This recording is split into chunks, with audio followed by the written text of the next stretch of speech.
C'est très ancien, les fabulistes l'avaient trouvé avant nous, de faire parler un animal, à la limite même une plante ou un arbre, pour dire ce qu'un humain n'oserait pas dire. Et aussi, ça c'est le premier pan de la chose. Donc voilà, quelque chose que moi je n'ose pas dire, d'un âne, d'un crapaud, de n'importe quel animal. Dire ce que je pense d'un concept humain ou d'un rang humain, ou même d'une chose de la nature. Par ailleurs aussi, il faut se glisser dans la peau de l'animal qui ne va pas avoir le même univers que nous. Stygus, c'est un chien dragon.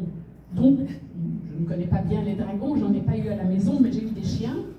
Et je sais comment fonctionne un chien.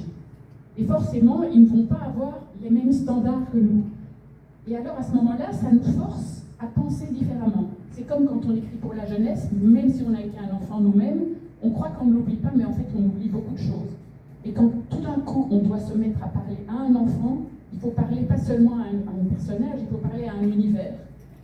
Et alors, il faut arriver à sortir de son corps pour se glisser dans la mentalité de la personne à qui on s'adresse, ou de la personne qu'on incarne. Donc, si je prends la voix d'un chien, comme Stygus qui parle à la première personne pour raconter son histoire, je vais parler comme un chien, ou comme mon chien, c'est-à-dire je vais presque aboyer, je vais dire la nourriture végétarienne c'est cracra, la viande c'est bon, voilà, même si aujourd'hui un humain n'oserait jamais dire ça, évidemment dans le contexte actuel.